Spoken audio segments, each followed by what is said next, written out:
يا سائلي عن مذهبي وعقيدتي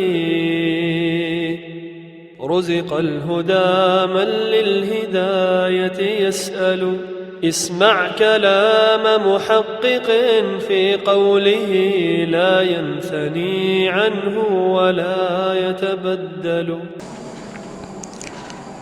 بسم الله الرحمن الرحيم. السلام عليكم ورحمة الله وبركاته. Waalaikumsalam warahmatullahi wabarakatuh.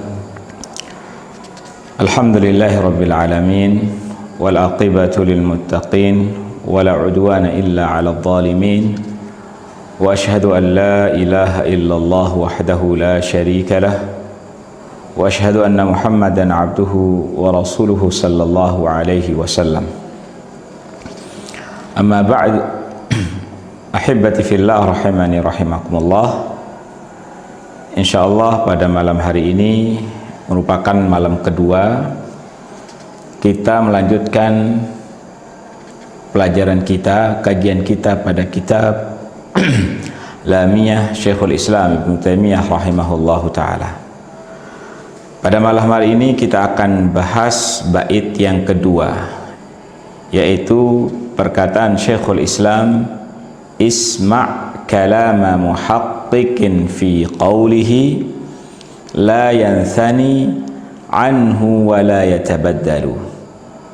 Kata beliau, isma', dengarkanlah, kalama muhaqqiqin, perkataan atau ucapan ahli tahqiq, ahli ilmu, fi qawlihi, pada ucapan dan perkataannya.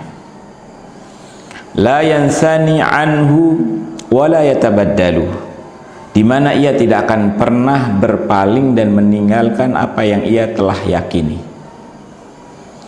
Dalam bait yang kedua ini Syekhul Islam rahimahullah mengatakan, wahai yang bertanya kepadaku, dengarkan perkataan ahli tahqiq, dengarkan perkataan ahli ilmu terhadap ucapan dan perkataannya. La yanthani anhu wa la yatabaddalu, dia tidak akan pernah meninggalkan atau mundur dari apa yang ia yakini, karena apa yang dia yakini bersumber dari Al-Quran dan Sunnah dengan pemahaman para sahabat Nabi sallallahu alaihi wasallam. Ahibbati fillah rahimani rahimakumullah. Dalam bait ini Syekhul Islam rahimahullah terkesan memuji dirinya. Dia memuji dirinya dengan mengatakan bahwasanya dia adalah ahli tahqiq. Dia memuji dirinya bahwasanya dia adalah orang yang berilmu. Nah, apakah hal ini bertentangan dengan ayat-ayat Al-Quran atau dengan hadis-hadis Nabi sallallahu alaihi wasallam yang melarang kita untuk mentazkiyah, yang melarang kita untuk memuji diri sendiri? Apakah bertentangan? Hal ini tidak bertentangan. Selama kita memuji diri kita untuk maslahat, untuk kebaikan, untuk mencegah kemudaratan, atau untuk mendatangkan kebaikan-kebaikan, maka ini tidak tercela, ini dibolehkan. Karena banyak di dalam Al-Quran maupun dalam sunnah Nabi sallallahu alaihi wasallam atau athar-athar dari para sahabat tentang bolehnya kita memuji diri sendiri dengan tujuan mendatangkan kebaikan, mendatangkan maslahat, atau untuk mencegah keburukan dan mudarat dari diri kita sendiri. Seperti yang disebutkan dalam sebuah ayat tentang kisah Nabi Yusuf alaihissalam. Jadi Nabi Yusuf alaihissalam, beliau pada saat itu dipenjara. Beliau dipenjara, tidak ada yang kenal, tidak ada yang tahu bagaimana kemampuannya, bagaimana keahliannya, bagaimana ilmunya, tidak ada yang tahu. Ketika pada saat itu negara Mesir sangat membutuhkan orang yang bisa memegang perbendaharaan atau kekayaan negara, dikhawatirkan salah dipergunakan atau dikhawatirkan tidak ada yang mampu memegangnya, maka Nabi Yusuf alaihissalam mengajukan dirinya dengan menyebutkan keahlian-keahliannya, dengan menyebutkan kebaikan-kebaikannya, sebagaimana disebutkan di dalam Al-Quran. Allah subhanahu wa ta'ala berfirman, qala ij'alni ala khazainil ard inni hafidhun alim. Berkata Yusuf alaihissalam, ini disebutkan di dalam Al-Quran, berkata Yusuf alaihissalam, qala ja'alni, beliau mengatakan kepada mereka, kepada raja, jadikan aku, ij'alni, angkat aku. Nah, beliau mengatakan angkat aku, ala khazainil ard, jadikanlah aku bendaharawan negara atau Mesir, negara Mesir. Jadi jadikan aku bendaharawan negara, kerajaan. Inni hafidhun alim, sesungguhnya aku adalah orang yang pandai menjaga dan aku memiliki pengetahuan. Nah, Nabi Yusuf alaihissalam mengatakan, saya ini orang pandai menjaga, mengelola keuangan negara. Kemudian saya adalah orang yang memiliki pengetahuan tentang masalah itu. Dan Allah subhanahu wa ta'ala tidak mencela, tidak menegur Nabi Yusuf alaihissalam. Kenapa? Karena pada saat ini, pada kondisi seperti ini, dibutuhkan orang-orang yang memiliki kemampuan. Nah, pada saat itu Nabi Yusuf alaihissalam tidak ada yang tahu bagaimana kemampuannya dalam mengelola keuangan, tidak ada. Sehingga khawatir dipegang oleh orang-orang yang tidak memiliki kemampuan, dipegang oleh orang-orang yang salah, sehingga nanti akan menyebabkan rakyat, masyarakat kelaparan atau yang lainnya. Maka beliau maju untuk menyelamatkan negara, untuk menyelamatkan rakyat. Beliau mengatakan, jadikan aku, angkatlah aku menjadi bendaharawan negara, karena aku adalah orang yang bisa menjaga, aku adalah orang yang ahli dalam masalah ini. Nah, kemudian Al-Imam Ibnu Katsir rahimahullah ta'ala, beliau memberikan komentar terhadap ayat ini. Beliau mengatakan rahimahullah ta'ala, Yusuf memuji dirinya. Yusuf memuji dirinya. Nah, dibolehkan bagi seseorang untuk melakukan hal itu apabila dirinya tidak dikenal. Jadi boleh kalau kita tidak dikenal. Nah, boleh kita memuji diri kita kalau kita tidak dikenal apabila dibutuhkan. Ya, kerajaan sangat membutuhkan orang-orang seperti Yusuf alaihissalam. Nah, makanya beliau mengajukan dirinya, kemudian menyebutkan kebaikan-kebaikannya, menyebutkan keahliannya, supaya beliau terangkat dan bisa menyelamatkan biidznillah keuangan atau menyelamatkan negara dan rakyat. Ikhwani fillah rahimani rahimakumullah. Kemudian diantara dalil hujjah bolehnya kita memuji diri kita karena ada maslahat atau karena untuk mencegah keburukan dan kejelekan orang lain. Terjadi pada saat Khalifah Utsman radhiyallahu taala anhu, beliau dikepung oleh orang-orang yang memberontak. Pada saat itu Utsman bin Affan radhiyallahu taala anhu sebagai khalifah menggantikan siapa? Umar bin Khattab radhiyallahu taala anhu. Nah, orang-orang para pemberontak tidak suka, kemudian tidak sepakat dengan Utsman radhiyallahu taala anhu. Kemudian mereka mengepung rumah Utsman, sebagaimana disebutkan dalam hadis, anna Utsman radhiyallahu taala anhu haitsu husira asyrafa alaihim. Ketika Utsman radhiyallahu taala anhu dikepung di dalam, jadi beliau di dalam rumahnya, berada di dalam rumahnya dikepung, asyrafa alaihim, kemudian beliau melihat kepada mereka, kemudian mengatakan waqal anshudukum wala anshudu illa ashab Rasulillah sallallahu alaihi wasallam. Saya bertanya kepada kalian dan saya tidak akan bertanya kecuali kepada sahabat Nabi sallallahu alaihi wasallam. Kemudian beliau mengatakan Qala Rasulullah sallallahu alaihi wasallam, alastum ta'lamun anna Rasulullah sallallahu alaihi wasallam qala, kata Utsman radhiyallahu taala anhu, bukankah kalian pernah mendengar Rasulullah sallallahu alaihi wasallam bersabda? Jadi Rasulullah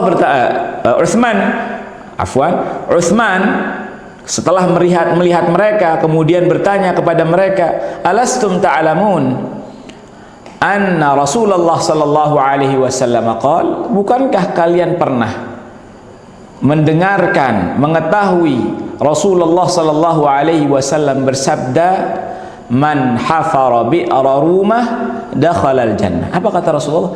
Barang siapa yang menggali sumur rumah yang dibutuhkan oleh kaum muslimin untuk minum dan yang lainnya pada saat kekeringan, pada saat di mana kaum muslimin butuh minum air, kemudian Rasulullah mengatakan, man hafara bi'ra rumah dakhalal jannah. Barang siapa yang menggali sumur rumah, maka baginya surga. Kemudian Utsman mengatakan kepada mereka, fahafartuha, kemudian saya yang melakukannya, maka saya berhak masuk surga.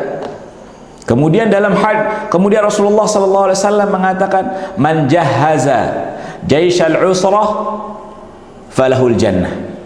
Kemudian Rasulullah sallallahu alaihi wasallam bersabda juga, barang siapa yang menyiapkan perbekalan tentara yang sedang mengalami kesusahan, entah kendaraannya, entah perbekalannya, entah apapun yang dibutuhkan oleh orang-orang yang akan berperang, maka baginya surga. Fajahhastuha. Kemudian kata Utsman, kemudian saya yang menyiapkan mereka, saya menyiapkan kendaraan bagi mereka, saya menyiapkan perbekalan makanan bagi mereka, dan saya siapkan apa yang mereka butuhkan, dan saya berhak surga. Artinya makna yang ingin disampaikan, maksud yang ingin disampaikan kepada Utsman, kalian mengepung saya, ingin membunuh kalian, mengepung saya, kalian ingin membunuh saya karena saya berdosa menurut kalian. Bukankah saya ini adalah penduduk ahli surga? Bukankah saya ini adalah telah dijanjikan surga oleh Rasulullah? Sedangkan kalian mengklaim bahwasanya saya pendosa, saya ini adalah orang yang salah, saya ini berhak dibunuh. Apa kalian tidak tahu bahwasanya Rasulullah telah menjanjikan surga bagi saya? Ini maksud pesan yang ingin disampaikan oleh Utsman radhiyallahu taala anhu. Beliau menyebutkan kebaikannya. Beliau menyebutkan kebaikan-kebaikan yang telah dilakukan di zaman Rasulullah sallallahu alaihi wasallam. Fasaddaquhu. Kemudian mereka membenarkan apa yang disampaikan oleh Utsman radhiyallahu taala, dan sebagian besar dari mereka meninggalkan rumah Utsman. Artinya mereka meninggalkan, tidak mau ikut mengepung, tidak mau ikut memberontak, dan tidak mau ikut membunuh Utsman radhiyallahu taala anhu. Ahibati fillah rahimakumullah. Dalam hadis ini banyak faidah, banyak kesimpulan dan faidah yang bisa diambil. Saya sebutkan apa yang disebutkan oleh Al-Imam Ibnu Hajar Al-Asqalani rahimahullahu taala ketika beliau mengomentari hadis Utsman radhiyallahu taala anhu. Beliau mengatakan, wa fi hadzal hadis, dalam hadis ini menunjukkan bolehnya. Perhatikan kata Al-Imam Ibnu Hajar Al-Asqalani rahimahullah ketika beliau mengomentari hadis ini. Hadis ini menunjukkan bolehnya seseorang menceritakan keutamaannya, kebaikan-kebaikannya dia ceritakan jika dibutuhkan. Pada saat ini butuh enggak? Utsman mau dibunuh karena prasangka orang bahwasanya beliau telah melakukan kesalahan-kesalahan, bahwasanya beliau telah melakukan dosa-dosa besar, bahkan beliau akan dibunuh karena kesalahan yang dianggap oleh orang lain. Nah, pada saat ini dibutuhkan, pada saat genting seperti ini, Utsman menyebutkan kebaikan-kebaikannya, memuji dirinya karena sangat dibutuhkan untuk menghalau, untuk menghadang, untuk mengangkat keburukan atau mudarat yang akan mereka lakukan. Jadi kata Imam Ibnu Hajar Al-Asqalani rahimahullah, dibolehkan menyebutkan keutamaan jika dibutuhkan untuk menolak kemudaratan, kemudian untuk mendapatkan manfaat, ya untuk mendatangkan manfaat. Nah, hal itu dibenci, memuji diri sendiri itu kata Ibnu Hajar Al-Asqalani rahimahullah, hal itu dibenci apabila tujuan kita menyebut kebaikan kita untuk berbangga-bangga, sombong, supaya dipuji, ujub. Nah, jadi untuk berbangga-bangga atau untuk kesombongan atau untuk ujub. Nah, ini yang tidak dibolehkan. Nah.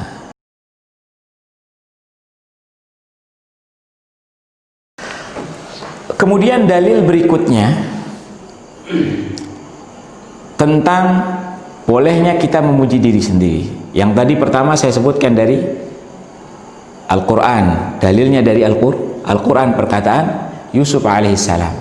Kemudian yang kedua dari kisah hadis tentang Utsman bin Affan. Kemudian yang ketiga dari athar Ibnu Mas'ud radhiyallahu taala an. Ibnu Mas'ud radhiyallahu taala an, beliau adalah ahli tafsir, kemudian ahli fikih, seorang faqih di kalangan sahabat Nabi sallallahu alaihi wasallam. Beliau mengatakan dalam sebuah athar an Abdullah bin Mas'ud radhiyallahu taala anhu, beliau mengatakan, beliau menceritakan tentang dirinya, mengatakan beliau membacakan firman Allah Subhanahu wa taala, "Wa man yaghlul ya'ti bima ghalla yaumal qiyamah." Thumma qala ala qira'ati man ta'muruni an aqra falaqad qara'tu ala Rasulillah sallallahu alaihi wasallam bid'an wa sab'ina suratan wa laqad alima ashabu Rasulillah sallallahu alaihi wasallam anni a'lamuhum bi kitabillah walau a'lamu anna ahadan a'lamu minni la rahaltu ilaih. Perhatikan perkataan Ibnu Mas'ud, Abdullah bin Mas'ud radhiyallahu ta'ala. Beliau mengatakan, beliau membacakan ayat wa man yaghlul ya'ti bima ghalla yaumal qiyamah, barang siapa yang berkhianat dalam urusan harta rampasan perang. Jadi dia mengambil harta rampasan perang kemudian dia sembunyikan. Nah, barang siapa yang berkhianat dalam harta rampasan perang, maka ia akan datang pada hari kiamat dengan membawa harta yang dia sembunyikan tersebut. Jadi kalau ada orang yang menyembunyikan harta rampasan perang, maka nanti dibangkitkan pada hari kiamat, dia akan membawa harta rampasan perang yang dia sembunyikan. Kemudian kata beliau,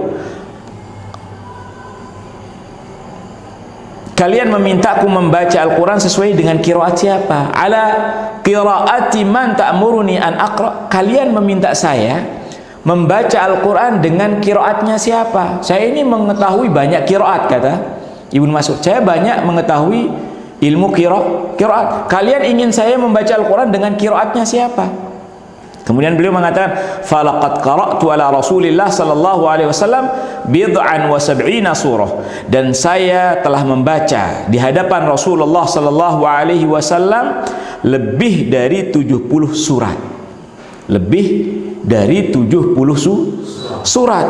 Kemudian beliau mengatakan, walaqad alima ashabu Rasulillah sallallahu alaihi wasallam, dan para sahabat Nabi sallallahu alaihi wasallam telah mengetahui anni a'lamuhum bi kitabillah. Saya paling faham, saya lebih alim dari mereka tentang Al-Quran.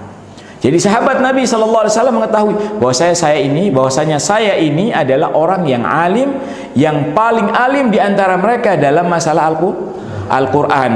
Walau a'lamu anna ahadan a'lamu minni, kalau sekiranya, kata beliau, saya mengetahui ada orang yang lebih alim, yang lebih pandai tentang Al-Quran dari saya, maka saya akan mendatanginya walaupun menempuh perjalanan sekian hari, sekian bulan, beliau akan mendatanginya. Jadi tujuannya supaya jangan sampai orang lain salah dalam memilih guru. Jangan sampai salah mencari orang atau guru. Jangan sampai salah dalam mencari guru. Jadi boleh kita menyampaikan titel kita, saya ini sudah S1 di Madinah misalkan, kita sudah S2 di Madinah, S3 di Madinah, kemudian saya belajar sama sekian masyayikh, para ulama yang ada di negara ini. Dia sebutkan di Mekah, di Mesir, di Madinah, dan yang lainnya, dia sebutkan semuanya supaya orang belajar sama dia. Apabila di situ misalkan terdapat banyak dai-dai yang menyeru kepada kesesatan, yang mengajak kepada kebatilan, maka dia tonjolkan dirinya, sebutkan sanadnya, sebutkan gelarnya, supaya orang belajar sama dia dan berpaling dari orang-orang yang jahil. Kan banyak sekarang, misalkan ada orang yang tidak bisa membaca kitab, ada orang yang tidak bisa fikih, hanya pandai berbicara, kemudian itu yang dijadikan sebagai panutan, padahal tidak faham akidah, tidak faham tauhid, dan tidak faham agama. Nasallallahu salamah wal afiyah.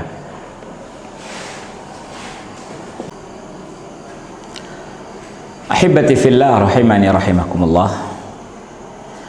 Al-Imam Nawawi rahimahullahu ta'ala, beliau mengomentari athar Ibnu Mas'ud radhiyallahu ta'ala dengan mengatakan hadis ini atau athar ini menunjukkan bolehnya seseorang menyebutkan keutamaan dan ilmunya.